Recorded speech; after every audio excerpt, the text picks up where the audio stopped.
La mayoría de los ejemplos pertenecen o son del ámbito occidental, con ejemplos también en el ámbito religioso del mundo occidental. Hay un ejemplo solo del ámbito oriental en Japón y un ejemplo de una mujer muy importante en el ámbito anglosajón, muy conocida algo más en la cultura anglosajona, pero no tanto que en el resto de Europa y en el resto del mundo occidental, como ha sucedido siempre, de que encima los cimientos del siglo XIX pues, se construyeron o no se construyeron acorde a las mismas condiciones de igualdad entre ambos sexos, entre hombres y mujeres.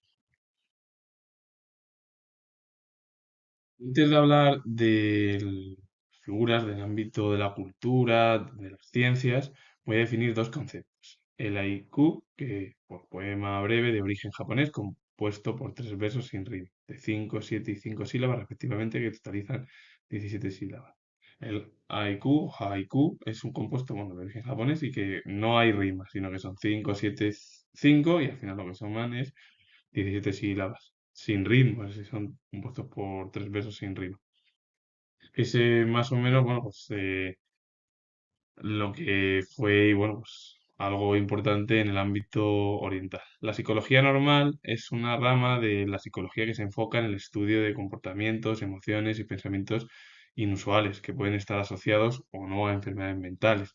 Examina cómo la conducta desadaptada afecta a la capacidad de adaptación de una persona y cómo se pueden atender esos problemas.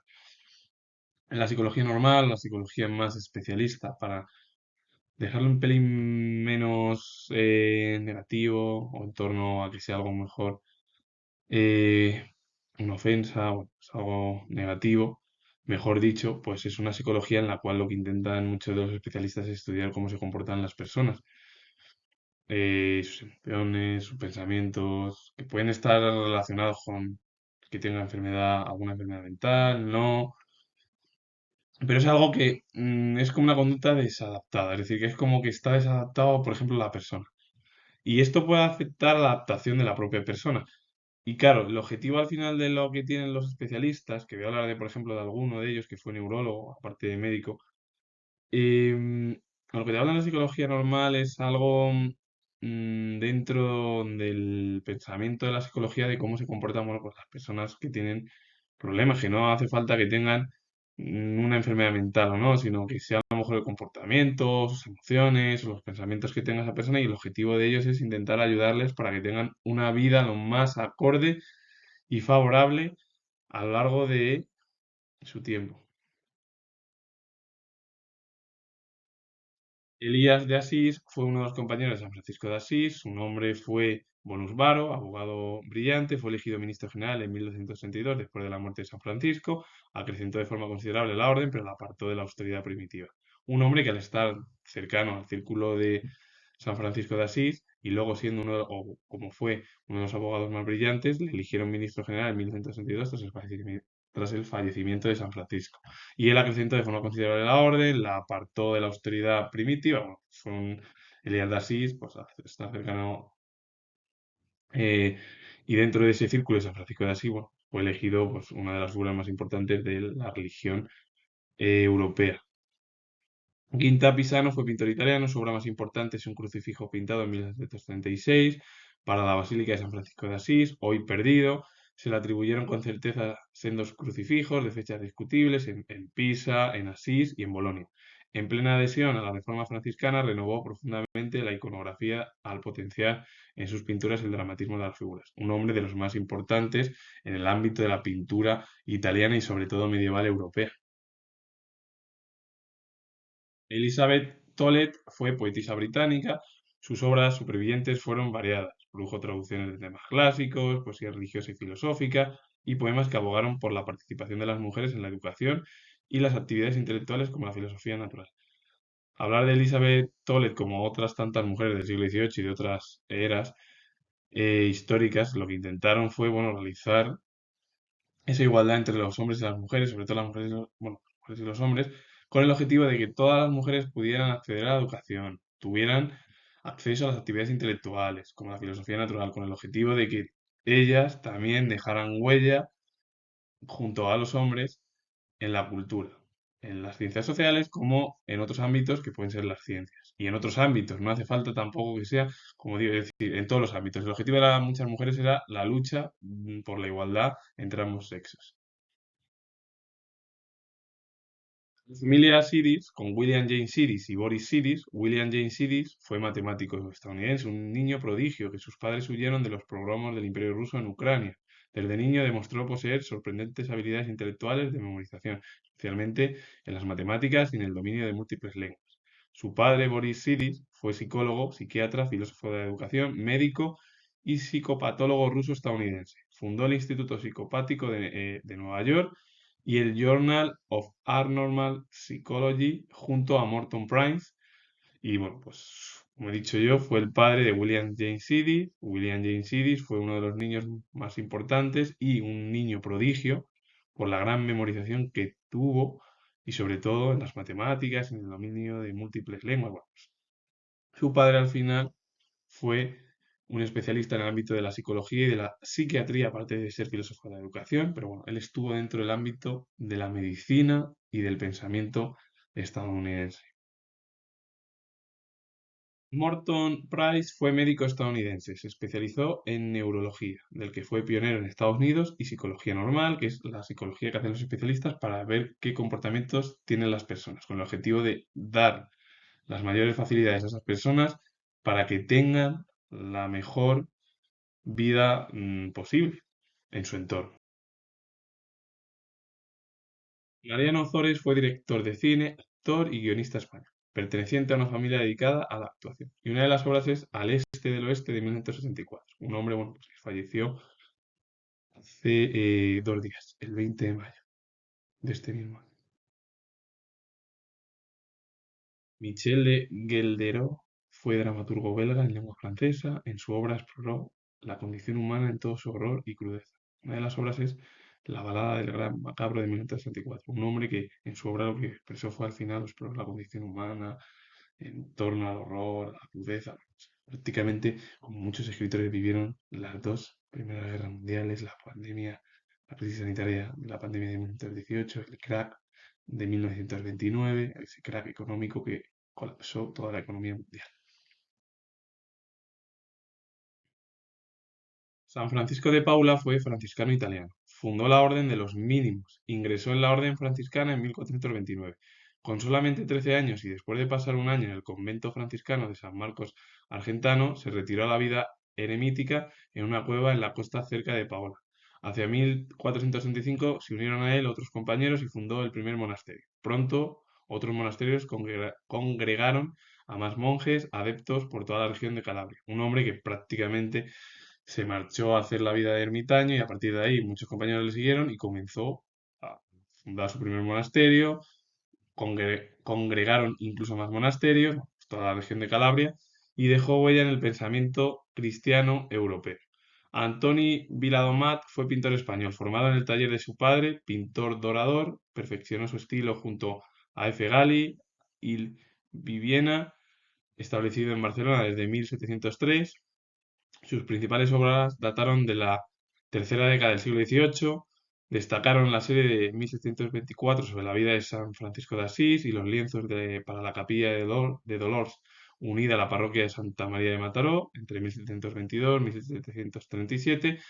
En 1743 realizó dos cuadros de una serie dedicada a Santo Tomás de Aquino para la capilla del Seminario de Barcelona y en 1749 cuatro lienzos para la iglesia del convento dominico de Santa Catalina de Barcelona. El Museu Nacional d'Art de Cataluña posee además cuatro pinturas de las estaciones del año, dos bodegones, un Salvador, una Dolorosa y varios dibujos preparatorios. También trabajó en otras ciudades de la comunidad catalana en Cataluña como Tarragona, Mataró y Poble. Un hombre que, bueno, prácticamente su arte lo realizó en la tercera década del siglo XVIII y de estilo religioso, como fue o como lo realizó Anthony Viladón.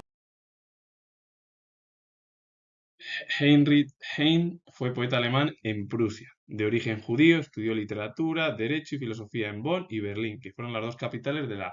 Bonn fue la capital de la República Federal Alemana y Berlín la capital de la República Democrática Alemana, la RFA, la RDA. Entre sus profesores y amistades se contaron a Hegel y August Schlegel. De 1822 dataron sus primeras composiciones líricas, claramente influidas por el poeta británico Lord Byron y Friedrich de la Motte Fouquet. Una de las obras es Alemania, un cuento de invierno de 1844. Dionisios Solomos fue poeta griego de familia noble, estudió en Italia, donde se relacionó con Manzoni y con Monti, donde escribió sus primeros versos en italiano.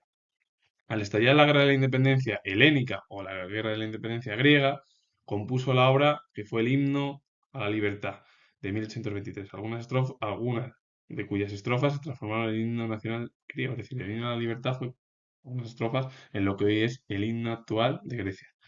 Antoni Marczewski fue poeta polaco, viajó por Italia, Francia y también en Venecia. Conoció a Lord Byron y su poema es María de 1825, una de las primeras muestras del romanticismo polaco. Ambos dejaron huella en ese periodo entre, bueno, eran pues del romanticismo europeo y finales también del siglo XVIII.